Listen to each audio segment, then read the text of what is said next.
Hey guys, I'm Sarah and you're watching Cowgirls Live. Today I'm going to be showing you guys my horses and then we're going to have a surprise at the end of the video. So I'm going to be introducing you guys to my horses in the order that I got them. So the first horse I got were actually two miniature horses, but I don't have them anymore. So I'm going to be showing you guys just the horses that I do have right now. And they stay at my grandma's barn because I don't have a barn in my backyard. So they stay over there, and I go over there pretty much every day to see them. And if I can't go over there, she always will fill in for me if I can't get there for some reason. So the first horse that I got is Ivy. And here's a picture of her.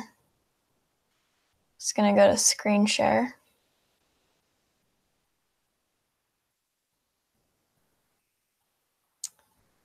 All right, here's a picture of Ivy.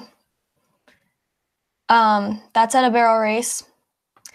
Ivy is 10 years old, and she is a paint quarter horse, and she stands at 14 2 hands. So if you watched the last video, you heard me talk about hands. We measure horses with hands, so there's 4 inches in a hand, and you measure them from the bottom of their hoof to their shoulder. So she stands 14 3 hands or 14 2 hands. Here's another picture of her. She also can carry a flag. She's really relaxed, so I can pretty much do anything on her. She probably taught me the most out of all my horses because I got her when she was 2 years old back in 2010, and she wasn't trained, and neither was I. So we learned together, and I mean, she was really spunky and crazy. That's another picture of her. She has one blue eye and one brown eye. But anyway, she was really spunky and crazy, and I didn't know what I was doing. So I had a trainer help me ride her. And I think that if I didn't have that, then it would have just taken a lot longer for me to learn how to ride because I was able to learn on a horse that was crazy. So it was a big challenge for me. And it really taught me how to hang on so that I could, be a barrel racer. The next horse that I'm going to show you is Rascal. So I'm going to get his picture up here. I got Rascal back in 2012. I was 12 when I got him. And he is actually 13 right now. Here's a picture from last year of us. Rascal, I got Rascal as a reining horse. So a reining horse is a horse it's a different discipline in the Western world other than barrel racing. And they are pointed on the way that they ride and the way that their horse responds to them. So when I got Rascal originally, he didn't know anything about barrels. And the first time that I ever showed him a barrel, he was scared. And I remember it was actually at J-Bar W doing our first ever exhibition run. I walked him up to the barrel and he was like, he didn't know what to do. He didn't know what it was. So over a few years, I was able to train him to be a barrel horse. And that was the first horse that I trained to do barrels because Ivy already, she didn't know barrels, but I learned on Rascal, I trained Rascal first, and then I kind of went back and trained Ivy barrels after I trained her to just be a basic horse. So I got Rascal in 2012. We weren't able to be super competitive with the bigger people, the faster barrel racers, until I was probably 15. So, it took a good 3 years, and I was able to be competitive in barrel races that had over 100 people. So a fast time at a barrel race would have been the fastest time would have been 14.9. I was able to run that fast with him out of 100 people. So he was really a blessing for me.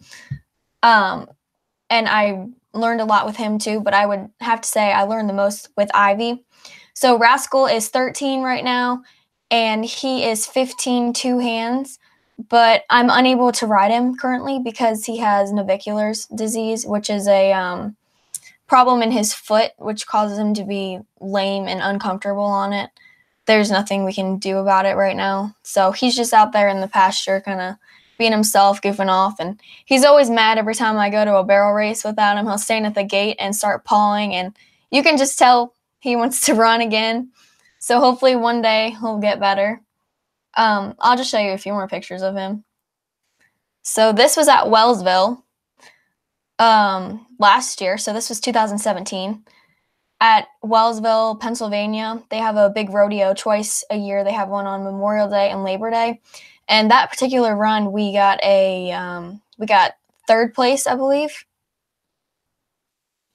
And it was like really muddy. He always hated running in the mud. So I was really happy with him for that.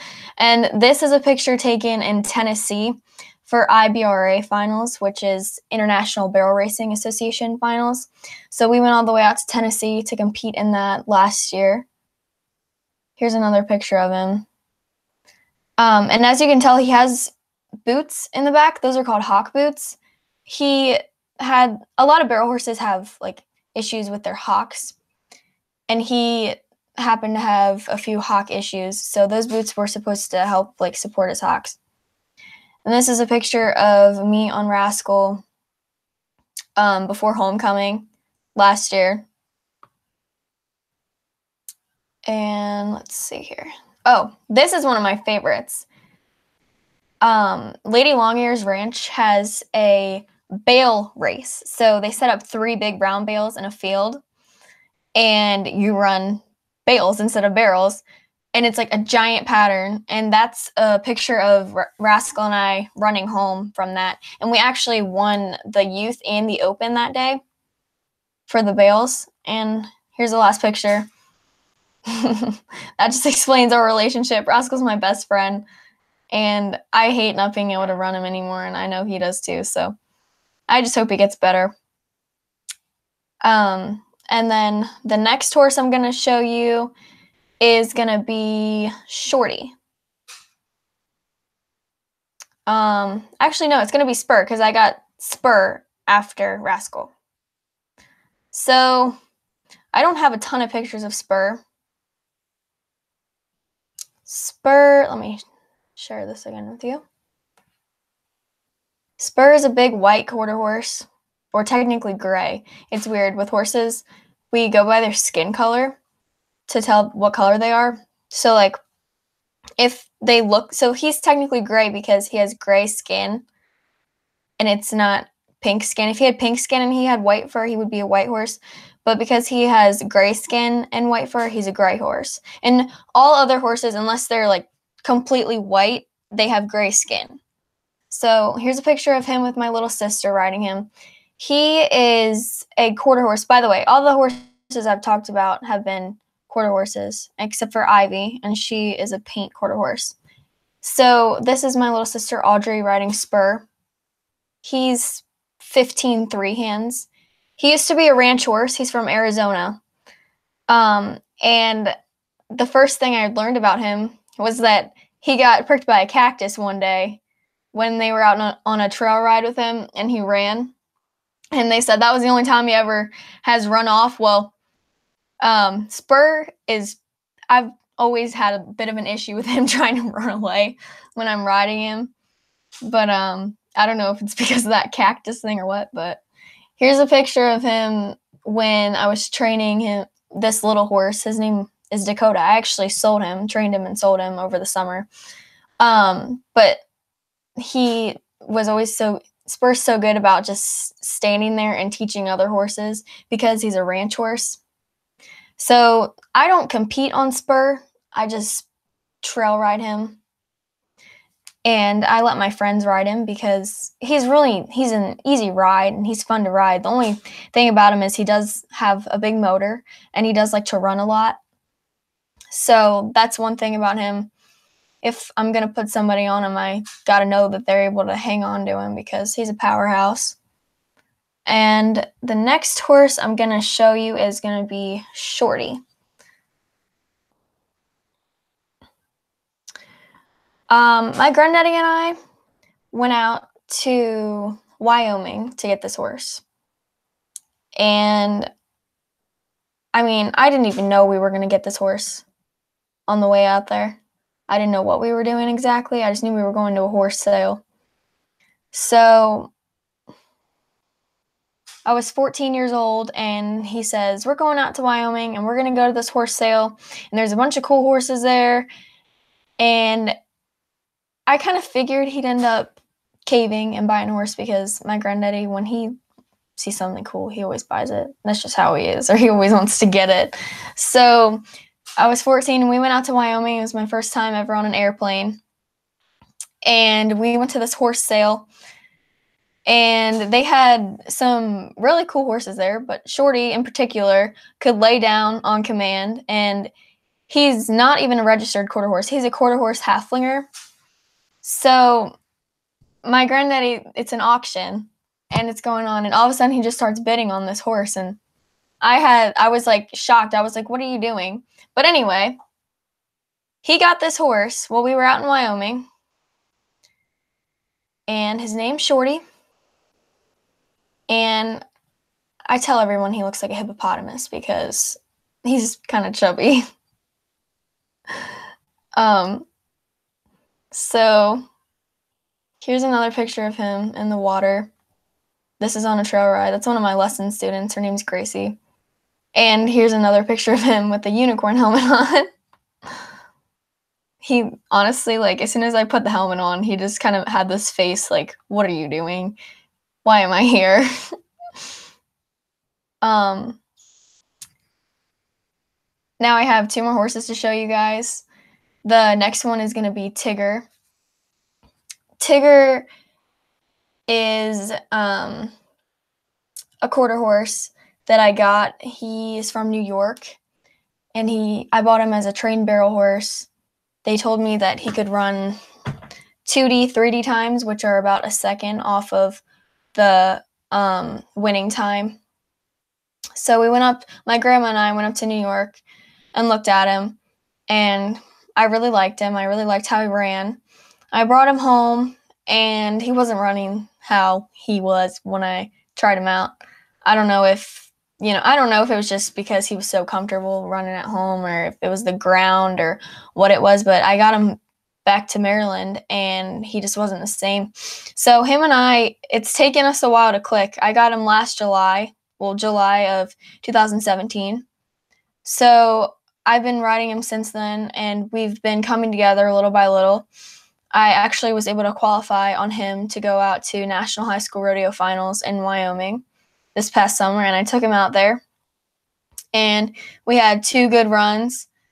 We didn't make it back to the short go, but I'm still really glad that I was able to qualify on him, especially after not having him for so long and just being able to kind of click in a short amount of time.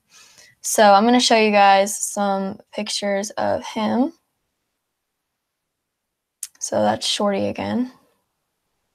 Oh, and I never showed you guys. I forgot to show you guys this picture of Shorty. This is Shorty with my vet, and every time he gets a shot in his neck, he always makes this face. So my vet was like pinching his neck to see if he would do it again, and he did it again, and they were just getting a kick out of this. It was really funny. Anyway, here is Tigger. This is Tigger and I back in September in 2017. He qualified me. Well, that run in particular was the IBRA state finals in 2017. And he got me first in the youth that day, and the fastest time of the day too. So he proved himself as faster than a 2D or 3D horse because I was able to win on him being in the 1D. Here's another picture of him and I. This is in Lexington, Virginia. This is one of my favorite pictures because it's just, I don't know, I just really like this picture. He's just like, can you stop hugging me? So here's another picture. This is from Wyoming. Tigger is 10. He turned 10 this year. And he's 15 3 hands. He's a quarter horse. And he's crazy. You know, some days he'll come up to me and he'll want to play with me. And then other days he's like, don't touch me. And he'll run off. He's just full of spunk. He is not your typical barrel horse because he's, you know, he can be really calm and then he can be really hot. So usually barrel horses are just always hot and like, you know, they always just want to run. He has two sides to him and he does calm down. And the next horse I'm going to show you, the last horse, is Halo.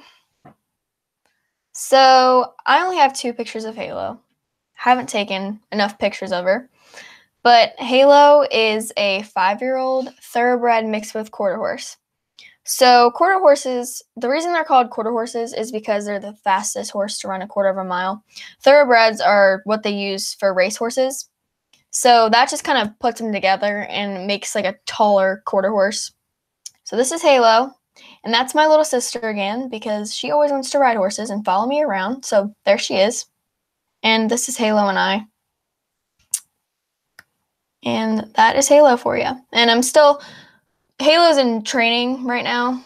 I'm training her to be a barrel horse. But the thing with her is she's very clumsy. And she tends to get herself in trouble. Actually, the day after we got her, she ran into a fence and busted her chest open. And we took care of that, you know, she got stitches for that. And then a little bit after that, I don't know what she did. She somehow like hurt her chin. And then just a month ago, she hurt her leg again. I mean, she's a really nice horse. She's really sweet, but I'm not trying to be rude or anything, but she is as clumsy as they come. I don't know what her deal is, but I'm still training her to be a barrel horse. So we'll see where that goes and we'll see where that takes us. For my last part of the video, actually, let me look at the questions that you guys have put on here. No, I have never competed in the Salinas rodeo. I don't know, Salinas rodeo. I don't know if I'm saying that right. Maybe one day I'll get there. And yeah, so actually I'll kind of tell you guys the different colors in horses. I want to go over that so that you guys know, because I'm sure you guys aren't completely familiar with the different colors and what they're called. So Tigger, let me screen share again with you guys. So let me go back here to my email. So actually, Halo is a sorrel horse or a chestnut horse. Basically, she's a redhead. Doesn't matter if you want to call her sorrel or chestnut. Typically, people that write English call them chestnuts, and people in the Western world call them sorrels. It really doesn't matter. But she's that reddish color, and she's got a mane and tail that kind of match her color. She's a little blonder than a lot of them are, but she's still a sorrel horse. See, just, you know, her mane is a little lighter, but she's a redhead. So she's a sorrel. And then Tigger is a bay horse. So bay horses have a brown body and a black mane and tail, and they have like black tips on their ears, and they have up to their knees, black on their legs. They can be in various different colors, like they can be dark bays, they can be light bays. Tigger's a lighter bay horse because it's really easy to tell he's a bay. Sometimes it's hard to distinguish a bay from a black horse because they can be really dark brown on the rest of their body. But the main thing is the black legs, black tips on the ears, black mane and tail, and a brown body. And then, like I said, Spur is gray. Shorty, on the other hand, he's not a bay horse, and he's not black either. He is what they call just brown or chocolate. I mean, maybe you could call him a dark bay horse, but when my vet came out, he called him like a chocolate brown color. And then Ivy's a bay horse as well. because she's got that brown body, black mane and tail. And Rascal is a sorrel horse. Oops, I just went to the wrong screen. So Rascal's a sorrel horse. And stop sharing screen. Rascal's a sorrel horse, and then Halo's a sorrel horse. Ivy and Tigger are bays, Spurs gray, and Shorty's just brown. So there's also different colors. There's paint horses, and they are horses that are multicolor, just brown and white, or black and white, or brown, black, and white, and just like in splotches on their body. And then a Palomino horse is a horse that's basically just a blonde horse. And there's a ton of different variations. There's a Grula horse, which is kind of a dark gray, and then it's like a bay horse but with gray instead of the brown. So like they're a darker gray with black on their legs, and then a black mane and tail. And I think that's there's bay, sorrel, paint, Palomino, the blonde horses, Grula horses, and then there's obviously black and white, like I told you, with the pink skin. That means they're white.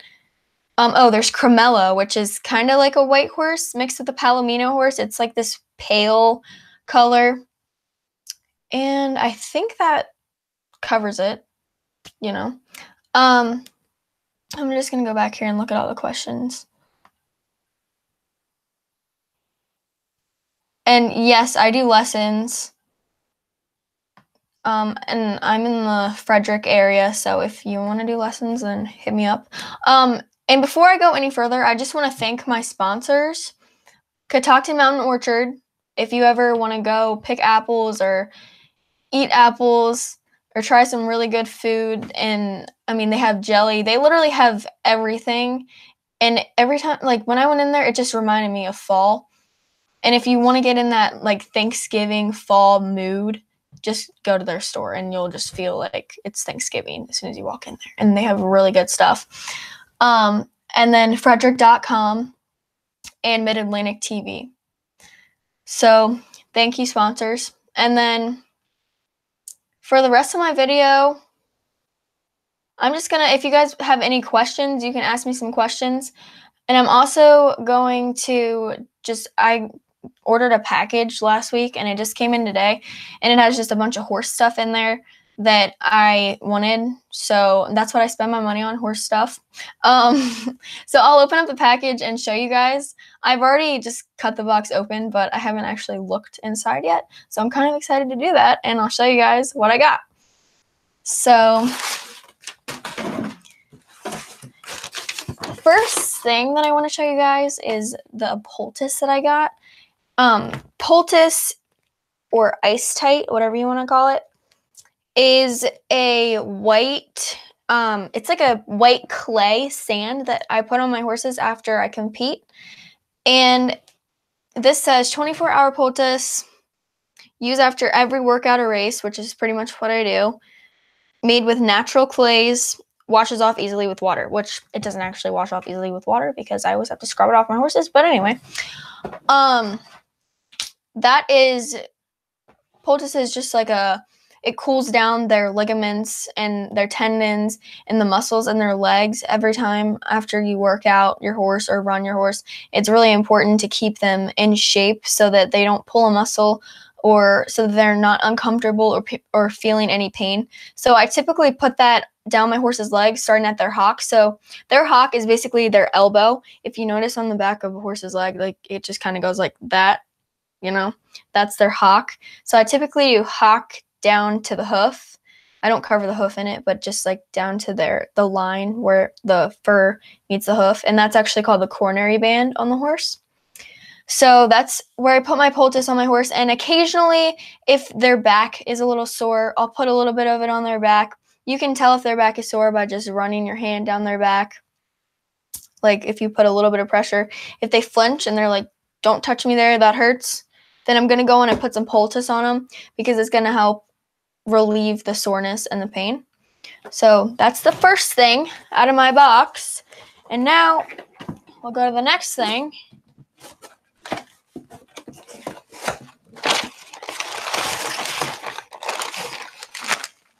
I got some horse treats.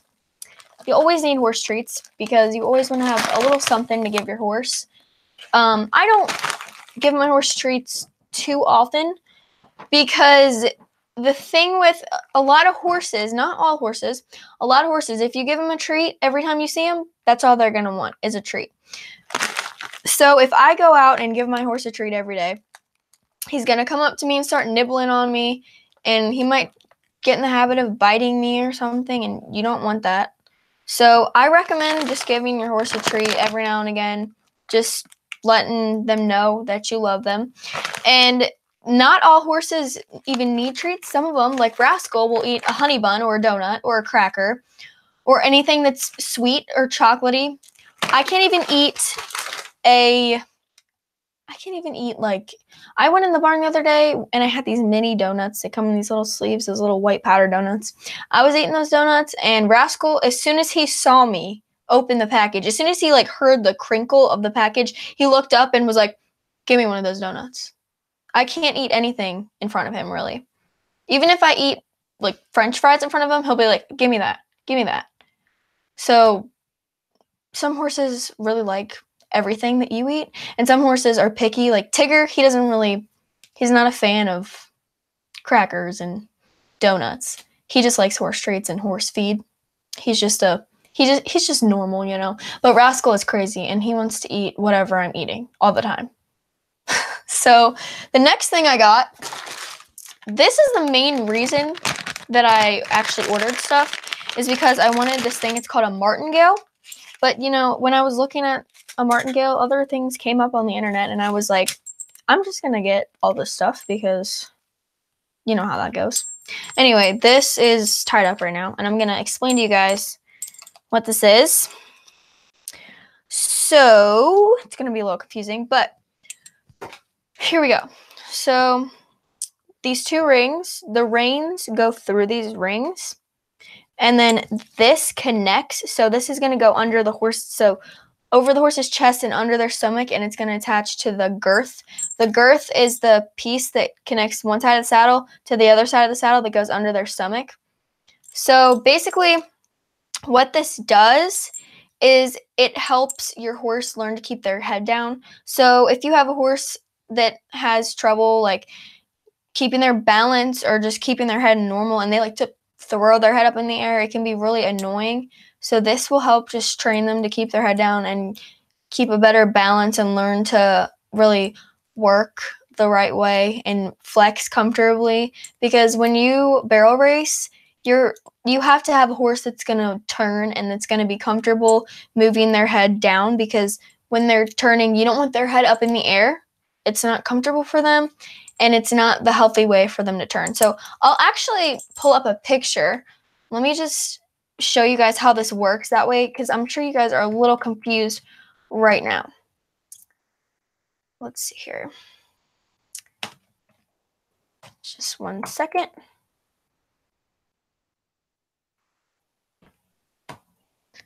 I think it's called a German martingale, actually.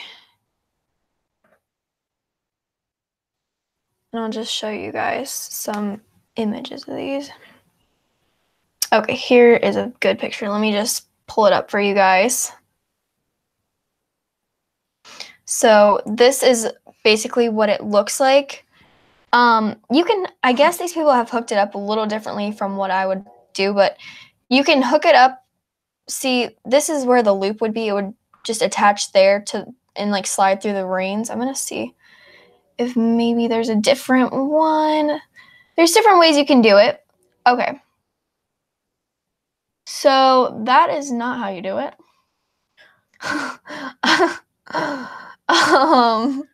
Let's see here. Here's one way you can do it. So this person has a different type of martingale. This attaches to the reins a little differently than mine. But you see that right there, that hook, there would be a loop there. And basically my reins would run through the loop and then attach at the bit instead of going around the bit. That one's just a little different. And then it goes under. So right here, this goes under and connects. So this white string piece right here, that's the girth. And then this would connect to the girth to just keep their head, somewhat level. And I'll go back here and stop sharing my screen with you guys. So, you know, like I said, the reins just go through here, and then this attaches. But there is different variations of martingales and how you want to use them. But this one in specific works like that. And then let's see what else I have here. Okay, so about a month ago, I went to a rodeo at Paige Reynolds' house, and she put on a really nice rodeo, and I placed, I think, 4th at the rodeo. There were some good people there, so I was happy to place 4th, but it was really muddy out, and I have no idea how exactly this happened, but somehow I lost one of my spurs. Like, I got back in my trailer, and I was walking, and I was like, this feels off balance. Like, one foot's lighter than the other one. I looked down, and I was missing one of my spurs. So I ordered spurs because those are one thing that I really need. So spurs, a lot of people might think that they're like pointy or they hurt the horse. It depends on what kind you get. You can get them pointy, but they're not supposed to hurt the horse. The purpose of spurs is to just kind of tickle them. So these aren't pointy, as you can tell. These ones are just flat. And basically, when you want a horse to go a certain way, sometimes it's a little easier to use spurs. So when you turn a horse, you turn them with your reins and your legs, or one or the other. So the right way, I think every horse should be able to turn with your legs. It's really important, especially when you're barrel racing, because you can't just go all by your hands. It's a lot about balance and your legs and your leg pressure that you have on your horse. So these spurs are just going to help me when I'm going out of a barrel or going into a barrel to keep the horse off the barrel. So basically, if I want my horse to go this way, I'm going to use this leg on this side and just push him over a little bit. So this will push him over a little bit. It just kind of rubs against and just kind of feels a little weird because they're not sharp, and you don't kick your horse with these. You don't jab them into your horse. You just use them and just kind of put a little pressure, so it just kind of tickles them over there. And then just because you're wearing spurs doesn't mean you're using spurs, because you're not always, excuse me, by the way, you're not always going to have your leg like this. If you think about it, if you're on a horse, you want your heels down like this, but you don't want your leg like this. So if you're just kicking your horse regular, your leg's going to go like this and not like this. So you have to try to use your spurs to actually use them. So if you're kicking your horse to go, it's not literally going to kick them with the spur. So that's how spurs work. If you have any other questions about that, just let me know on this little question thing. I'll actually look over here. So, oh yeah, so back to the treats. I don't give my horses treats to train them. I think that they should have, they need positive enforcement and negative enforcement. So basically, if I am riding a horse and, okay, let's say we want to load a horse in a trailer. This can be a pain sometimes because, especially when you're starting out a new horse, a lot of times they don't want to go into the horse trailer. So if I wanted to use treats for that, or feed, I would put it in the horse trailer so that once they get in the horse trailer, they can eat the treats. But I wouldn't be giving it to them until they have completed the goal. And usually, if they don't want to get in, I just teach them that it's easier for them to be in the trailer than out of the trailer. So to do that, you want to just work them outside of the trailer a little bit, make them run around a little bit, and then as soon as they get in there, they'll have their treat. But I don't want to just give them treats, because then they want to just nibble on me all the time, and it's not a good habit to get into, because then you'll have a horse that wants to bite people. And you might be able to know if your horse is about to bite you, but if somebody else is around your horse, you don't want your horse biting them or trying to bite them, because they're not going to know what's going on. So I don't recommend giving them treats all the time, but you know what? Some people do it different, and that's fine. American saddlebred horses.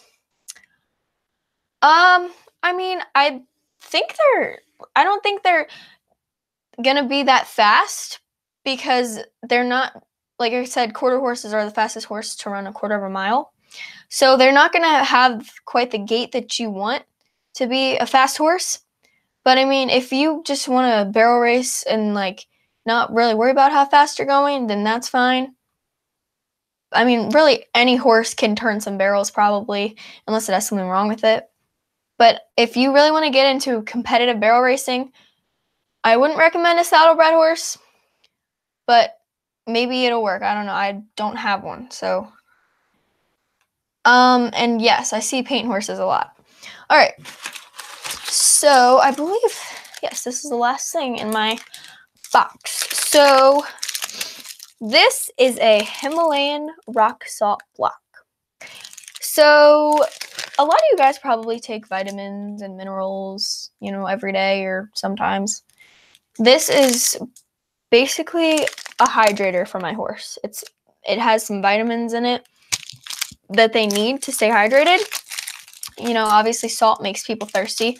If you go eat salt, it's going to make you thirsty. So that's a Himalayan salt block, and that I like to bring that to barrel races with me, especially if I'm going to be gone overnight, to make sure that my horse is going to be hydrated, because a lot of times they'll lick it and that's going to get on their tongue, and then they're going to be like, oh, I'm thirsty, and that's going to give them what they need. It's like drinking Gatorade for a horse. It's going to give them those electrolytes that they need. And then it's going to make them thirsty, and they're going to drink their water and stay hydrated. And you can also pour Gatorade in their water. Some horses like it, some don't, but that's also another thing you can do to keep them healthy and keep their electrolytes going. How important is alfalfa in diets for horses in training for barrel racing? So honestly, it depends on the horse. If you have a horse, so alfalfa let me just tell you guys first, because maybe not everybody knows. Alfalfa is a type of hay. It's basically richer than regular hay, and it gives horses like more nutrients than regular hay does. But you don't want to feed them too much of it, because it's so rich in that it can make your horse sick. If you have a horse that has trouble gaining weight or has trouble like staying healthy, then alfalfa can a lot of times help. But it's not really a necessary thing. As long as they have, you know, some sort of pasture, hay, grass, or alfalfa, and they might need feed too to keep weight on them, they should be fine. But not all horses even need grain. Not all horses need alfalfa. But it is important that they have you know, that pasture, because that's what they need to survive, and that's just how their body works. Grain isn't natural for horses, whereas hay and pasture really is natural, and that's really what's going to help their stomach, and it's going to just keep them more healthy and more comfortable. So alfalfa is good if you have a horse that maybe even has digestive issues. It's going to be good for that too.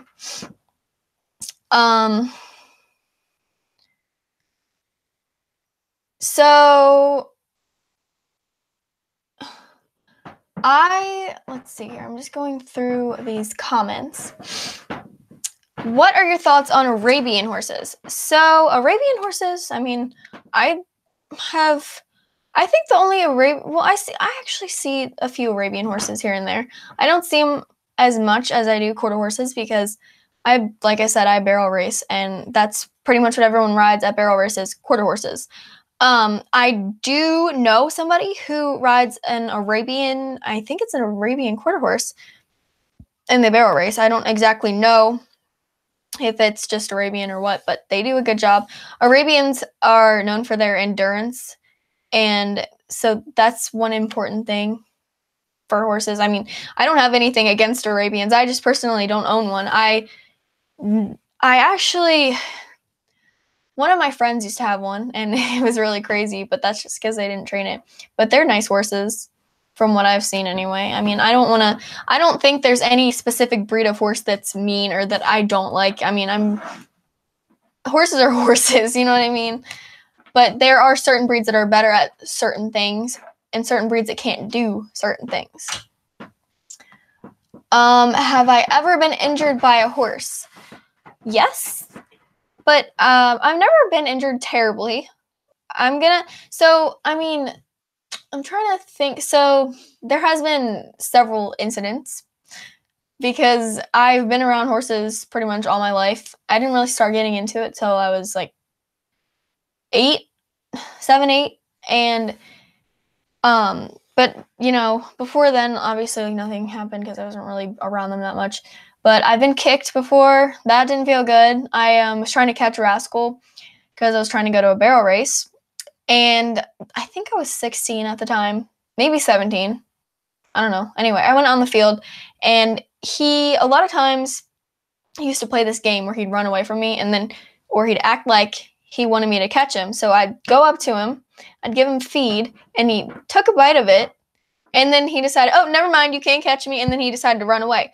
Well, when he decided to run away, he decided to buck up in the air, and he wasn't really trying to kick me, I don't think, because a lot of times when horses get excited, they tend to just run off and just throw their heels up and take off. Well, that's what he did, and I was right behind him. So he kicked me in the thigh, and I fell over, and I was really more just mad than I was hurt. I had a big bruise on my thigh for a while. It went away, and it was sore. I didn't want to walk. But, you got to cowgirl up. You got to keep on keeping on. And I mean, it's just how it is with horses. There's always going to be something that's going to want to try and hold you back, but you can't let it. And I was really mad at him. I honestly was more mad than I was hurt. Like I said, like I went after him and I was like, why did you do that? Why would you kick me? I was so upset at him. Like it broke my heart. Sorry. It broke my heart more than it hurt my leg. Yeah, you can compete at any age. I've seen girls, actually parents have like lead line their kids in barrel classes. It doesn't matter how old you are. And I know a few girls who are actually under the age of 10 who are competitive with all the other, older barrel racers who've been doing it forever. So it really doesn't matter how old you are, as long as you can do it, as long as you can ride the horse, it doesn't matter. And even if you can't ride the horse, they have lead line classes where your mom or dad can just run along next to you around the barrels. Even though it's not really the speed of the horse and you, it's more the speed of how fast your mom can walk or how fast your mom can run through the arena dirt. But yeah, and then there's been a lot of times when I've been injured. I want to go back to that because the most recent time I was injured was the scariest one, and that was back in August. My horse and I were running in an arena that had very little dirt in it. It just wasn't deep. And by the way, I'm talking to Jamie Scott. I need to start saying y'all's names, but the arena wasn't very deep, and he didn't have anything to grab. He didn't have any footing, and he couldn't keep a hold of himself, even though I tried to hold him back. This is Tigger. And I tried to hold him back going into the first barrel, but he was like, no, I'm just going to run. And I was like, okay, you know what? If you feel comfortable running, you run in this dirt. Well, that was a bad idea because we went so the barrel's here and we're coming from here. Once we got to right here, he was on the ground like this. And he didn't quite land the weight from him kind of was on me for a split second.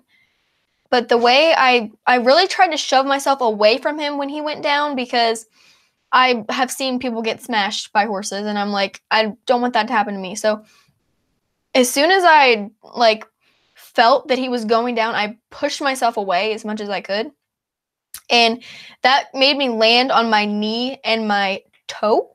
So it was like a weird angle.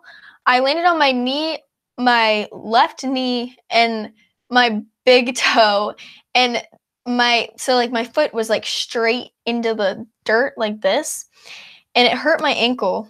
My ankle still hurts sometimes from that, and it hurt my knee really bad, and it hurt my toe. It actually broke my boot, and I was so mad because I really loved that pair of boots. But my toe still hurts sometimes. I never went to the doctor because I was like, what are they going to do? It's a toe. They're not going to fix my toe. But I mean, it's going to happen with horses. You're going to fall. You're going to get hurt. You're going to get kicked. You're going to run into some barrels and bust your knees, and I've done that quite a few times. I've even gotten stitches from running into a barrel. It happens, but you just have to learn to cowgirl up and just forget about it because there's nothing you can do, really. That's just part of the sport. Let's see.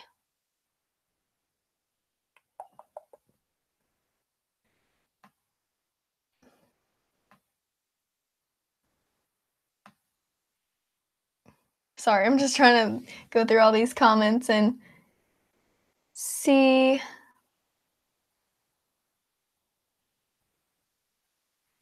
So, do I do other types of horse competitions from as a K?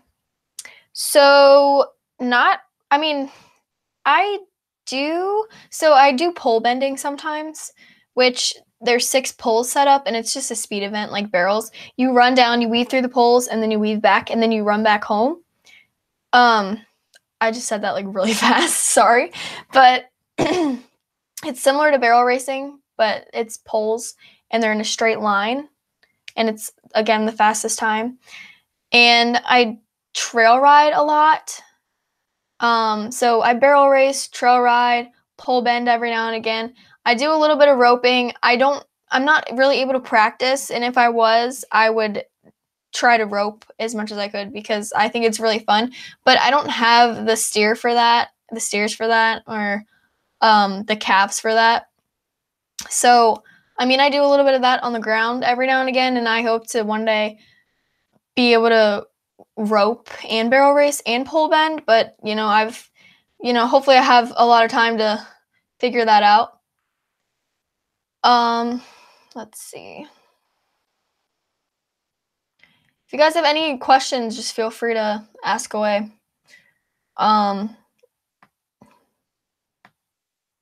Just gonna read through these.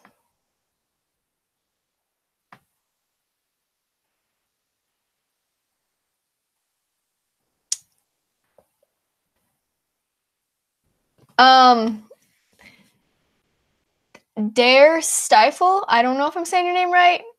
I'm Sarah, and I'm on Craig's channel, and I'm talking about horses. I think that covers it, guys. Thank you for watching, and thanks for asking questions. I really appreciate it. And again, thanks to my sponsors. Thanks Catoctin Mountain Orchard. Thanks Frederick.com. And thanks Mid-Atlantic TV. If you guys can go on and give me a follow on Cowgirls Live on Instagram, Cowgirls Live on Facebook, Cowgirls Live on Twitter, that would be great. And I think that's it. Thank you guys for watching. And make sure to come back every Monday night at 10 o'clock to watch these videos. Thank you.